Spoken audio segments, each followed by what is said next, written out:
everybody, this is Salvi here with the Vtuber news coming right up for you. Before that, of course, smash that subscribe button, hit that bell, and the like button as well, and let's get right into it. Hololive Productions is a company underneath a branch of the parent company, Cover. And Hololive has Holostars and stuff like that as a part of their branch-wide expansion.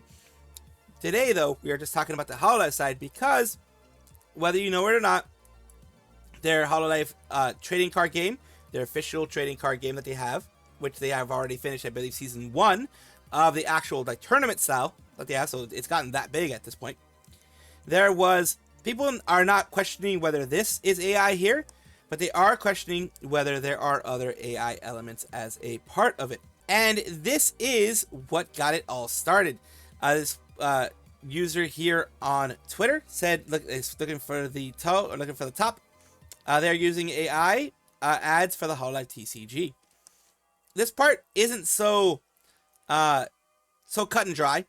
The AI use here isn't as cut and dry, but there are some like frames created from artwork like Muna's artwork and things like that. What they're talking about is these little parts here, as we had mentioned in another video previously.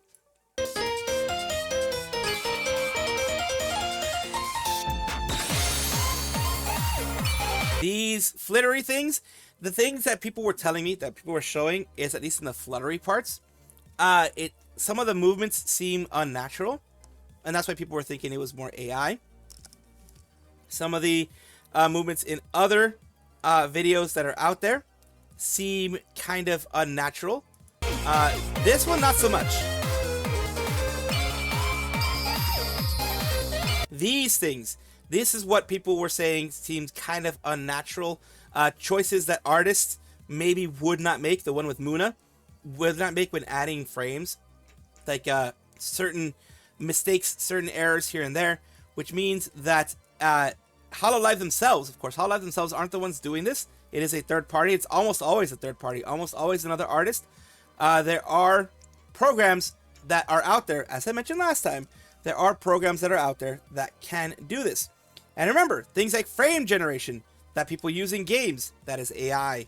That is AI learning. That is a learning algorithm where it learns what it thinks the frame in between the frames. Like if you're going 60 frames per second, want to go to 120 by 2x, it'll add frames in between through AI.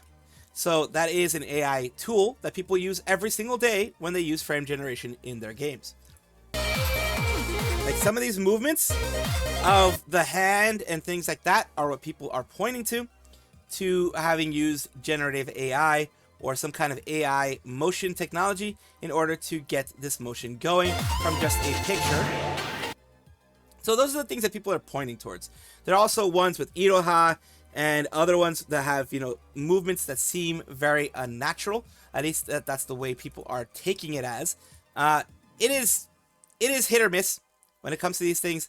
A lot of people are pointing out other things here, like the Matsuda's card, the eyes there. And yeah, they're pointing to imperfections. They're pointing to little things that maybe artists would not allow usually. Well, regular artists will not allow in their art. So we're continuing on here with Hololive finally having a response. This is a translated response from Japanese, so I will go to the actual English response here. About the Ayakashi Vermilion product trailer, we are aware of the concerns raised regarding the possible use of generative AI in the production of this promotional video. The video was produced with the support of an external production partner. However, as a publisher, we take full responsibility for all content we release.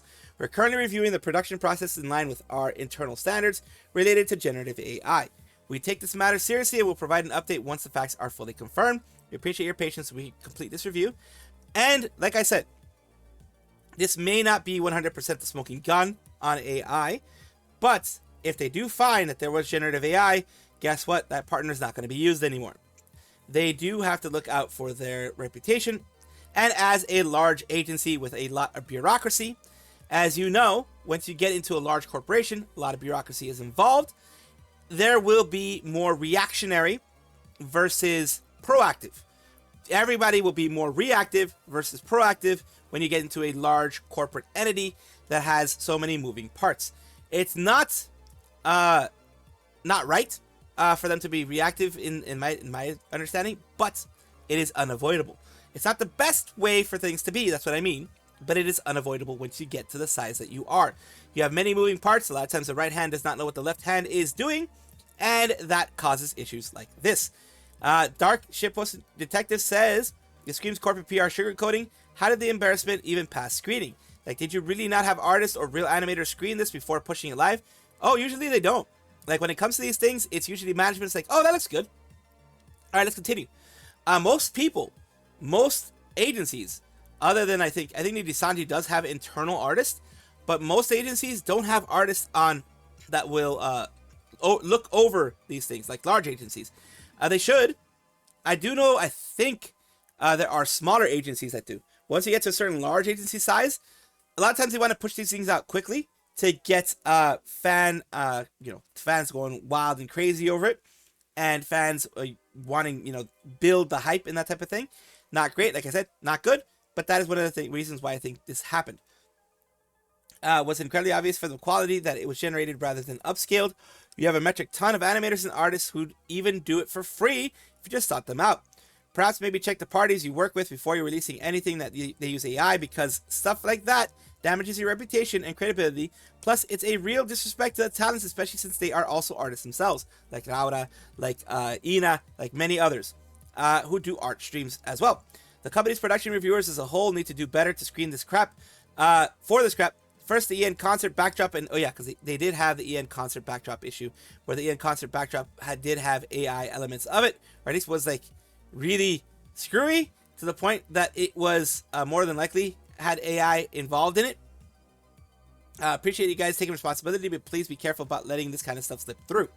And you have other responses from the community. When you're working, remember that external production partner isn't an invisible shield, especially if your role is to review and take responsibility for it. Same thing with an AFO. An external partner made the assets use the AI. We saw it during Myth Performance. Remember, Kiara said on stream that they didn't talk much about it because the company will do it instead. We are in 2020 and Cover never addressed the issue. We're 2026 and Cover never addressed the issue. Yes, I also saw the AFO live at Radio City Music Hall, and I remember feeling a sense of discomfort in the background. So yeah, certain things kind of, I guess, give a uncanny valley feel, or an uncanny feel to things. This is the one that I read before. We have no excuse for lack of quality control in a company that lives and dies by artists, let alone for an event as big as New Year's, let alone for a company worth billions of yen. This is not the first, second, or third time that Hololive has been caught using AI. Come on. Now, you may not agree with the person, you may not like the person that is saying this, but they have a point here. It says, very few industries rely as much on real people within the arts as much as VTubers, artists, musicians, graphic designers, editors, voice actors. If you're at the pinnacle of the industry, you should have more standards. You insult the creatives who help run your ship by letting people get away with AI usage, but if you also put out stuff that looks like absolute garbage, I don't think they put stuff out that looks like absolute garbage. Honestly, that's where I differ from this. It isn't remotely to the standard that the company has set more often than not for many years. It says here, okay, so you outsourced it, fine, I guess, but who the hell reviewed it? Did they do a job so badly they can't recognize the finished video is AI? A regular, untrained person's eye, unless they are looking for that type of thing, unless they are, trained a little bit more. But the untrained eye, it is hard to spot AI nowadays. One of the ways I can kind of see it sometimes is that the movements seem very unrealistic, and the movement of like the cloth and things like that seem very unrealistic, and with too many artifacts, that type of thing. People are saying do better. How can you let something like that happen? No need to talk about possible use of Gen AI. Even when a toddler can see they used AI. If you are essing on members, the artists, and the fans, waiting for the fans to talk, and then just blame an external company. And that's one of the responses that I already read. How many times does it make this that Hololive's cover has been caught having AI used in artworks? I legit lost count. You either have no internal standards, or you really just don't give an F in general until you're caught. Did none of you even look at the video? Like I said, a lot of times they just pass it through. They trust, in this case, I think they trusted their partner that they've worked with before to not use AI. More than likely, it is someone that they worked with before. They trusted them to not use AI. In this case, they failed them. Even though it came from outsourced work, they still should have been staff checking throughout the process, especially after repeated infractions of using generative AI in various projects. This is negligence. And it continues on in that general consensus here with other people. Production reviewers as a whole need to do better. Like AFO concert, it's third parties trying to cut corners and it passed cover. Cover does bear responsibility for not noticing, but this stuff fall through review gaps every time, so it's not malicious. But Antes, of course, took the effort to stir up the hate against cover. Sorry, but this isn't enough. Don't fully believe you that you can have a video and not notice the blatant use of AI. You have here how many times you get to blame external contractors partners before you accept the systemic problem in Cover Corp that either your workflows are insufficient for ethical, artistic, and legal compliance, or that Cover organizationally simply doesn't care at best. I think it's just they're just letting things by a little too much. The organization needs a little bit better controls of what they do in those situations. That takes a while, but I do hope that they fix that mainly. A lot of people are saying, it's definitive use. I see people say one way or the other. People more intelligent than myself and people more well-versed than myself in these types of things and in the type of art will, of course, have something down to say in the below. And, of course, I hope that you have something to say down below in the comments. Let me know, because, of course, I am very uneducated on this. I've said it many times. I say, of course, too much. I know about that already. But the reason why I'm saying, of course, is that it is obvious that I'm not very trained with AI. I'm not very trained in art. If you've ever seen an art stream, that's why I don't do them. Did an art stream like 2 years ago, and oh my god, it was horrible. So yeah, I don't know very much about art other than I do appreciate it when I can. So let me know down below your thoughts on this whole thing. Oshispark is an agency or organization that creates virtual experiences that spark love in the hearts of fans. They help create concerts, they help create meet and greets, they help create a lot of different things. They have done it in various conventions, but today what we're talking about is the From Minto with Love. I had been talking about this the 3D Jazz Club concert that has been announced recently. It started being announced last year. In December, in the last week or so of December. Want to get your Valentine's Day weekend off to a good start? Join Mint Phantom for a 3D live jazz club concert featuring the live band with special guests, live at Peppermint Club in Los Angeles. And the people that are going to be involved are people like Phoebe, you have Victoria Roman, so the Densetsu.exe are going to be there, Nimi Nightmare, as well as Miyori Celesta are all going to be a part, and they are going to be special guests for it. It is great to see that they will be making a jazz club style event, and also that all of these girls are going to be a part of it. Unfortunately, something did happen recently where it says From Minto with Love was contracted with the venue for an all ages event for the Peppermint Club. Unfortunately, at the last minute, they have told us that only patrons over 21 can attend.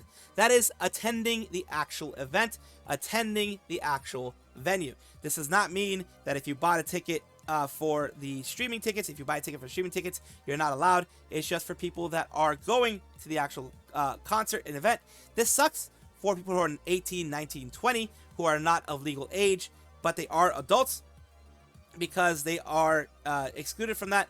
But this is the problem. This is the fault of the venue themselves, not of Oshispark, Mint, or anybody else involved. From what they mentioned down here, it says tickets haven't gone on sale yet. The venue does not have that as an option, as because someone asked about not having alcohol being sold, that type of thing. They are a 21 plus with no exceptions. All of our other shows, including where alcohol is sold, have been all ages. This is a mistake on their end in telling us all ages was okay. So overall, this ended up being an issue of the venue, who screwed the communication up. It is not, as I mentioned, not Oshispark's fault. Oshispark told them we want this to be all ages. They're like, that's fine, and then they received the money for the reservation for the event. But unfortunately, they forgot to mention that, yeah, no, they aren't all ages, and, well, they are, you have to be 21 and older in order to be a part of this, which does suck. It is unfortunate, but you can still get streaming tickets if you are under the age of 21 at the very least. Raora Panthera is a female English VTuber associated with Hololive. She also speaks Italian as well. I believe that is her first language. She is part of Justice along with ERB, Gigi Murin, and Cecilia Immergreen. Today we're talking about her because recently she did have a health thing where she ended up getting surgery, if I'm not mistaken, for vocal cord nodules. That is something painful that can grow on your vocal cords, or can happen on your vocal cords when you use it a lot, when you strain it a lot, as she does for singing and talking and everything like that. She does long streams sometimes. That is something that she recently had done. and it had been a month ago where she was in there. It is an outpatient surgery, I think, for the most part. But she was in there because she was visited in the hospital by Kiara. So she was in the hospital for a bit, and she was slowly getting better. She did go to different locations, different things, different. I think she went to one specific convention where it was already a contractual obligation, but she used a TTS for that one.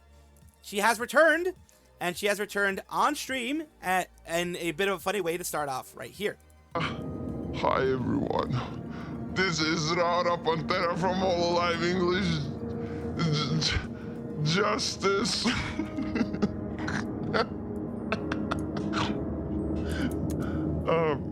Yeah, that's me. Do you remember me? Oh my god, it made a huge difference. Like, suddenly, I was not anxious anymore. I was just chit-chatting with them. I think we were talking about, like, fun stuff, like projects and work and, the meeting, and this other thing. And this other thing's happening now. So, she managed to distract me successfully. And I told you guys, I'm a very anxious person. So, it was really a blessing for me to have Kiwawa there. So yeah, she's talking about when Kiara came and visited her, kind of distracted her, kind of got her not feeling as stressed as she would have been. I'm a very anxious person overall, so I can absolutely understand how that feels. I am glad that she had someone like Kiara around, and I'm glad that she took the choice, they made the big decision of getting that surgery and taking time off from work, which, means less income for that time, but she's slowly getting back. You can tell her voice isn't 100% there. It's good that she's not straining her voice. It sounds like she is just maybe relaxing, maybe put a bit of gain on her voice so she doesn't have to speak so loudly. That does help a lot, and I'm very, very glad that she has returned and just showing you the community itself. Says, so grateful for the warm welcome. This is Raora Panthera herself. Thank you, everyone. It's not Rover anymore. We are so back. Everyone is just very, cat is home, Diariku. A lot of people are just very, very happy that she is back.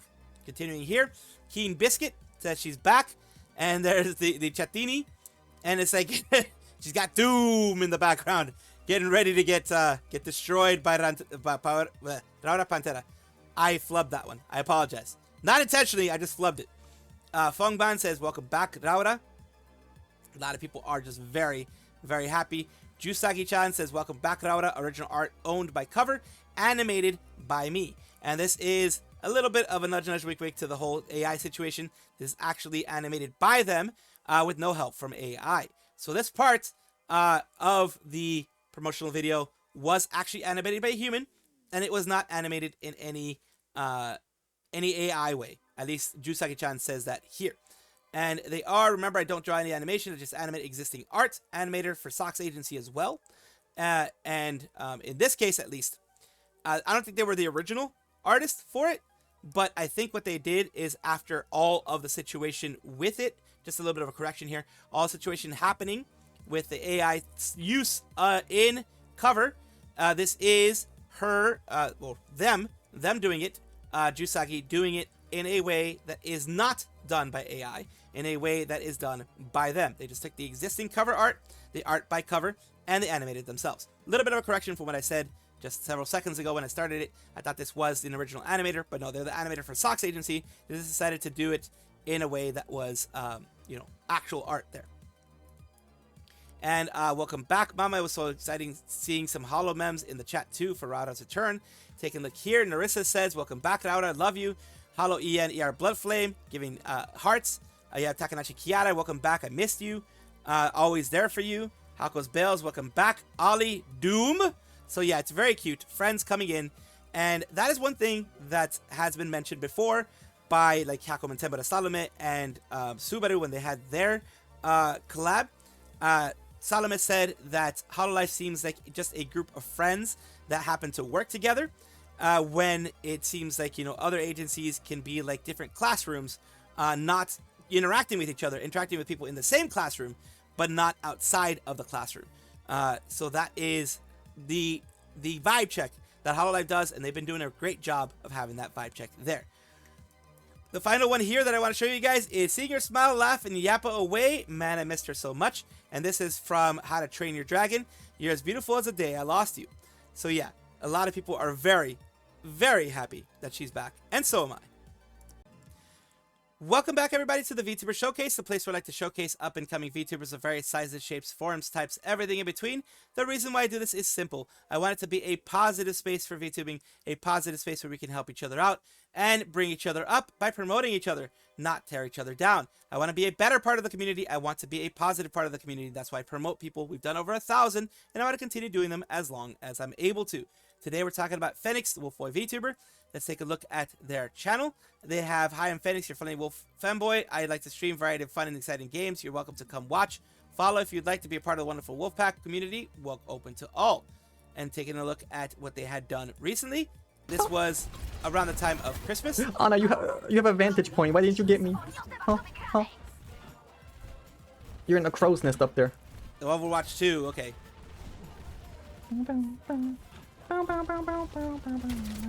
Leave my heroes alone. That was terrible. Hey, but he got somebody. That was supposedly terrible. Supposedly terrible. I've done way worse. I've done way worse than Marvel Rivals. Way worse. Which is a Overwatch style game. I've done way worse. And here is their YouTube side, where they have tier lists and things like that. Other, it looks like scripted things as well. So, of course, I'm going to try to put this in the description when I can. I appreciate you guys for being here, and I appreciate you, Fenyx, for allowing me, probably Fenyx, for allowing me to showcase you on my channel. I do hope this helps you in some way. Thank you guys for watching, as always. And, of course, take a look, and if you enjoy everything, like, comment, subscribe, hit the bell notification icon, all those things that YouTube asks of you. Really do appreciate you. Have a wonderful day.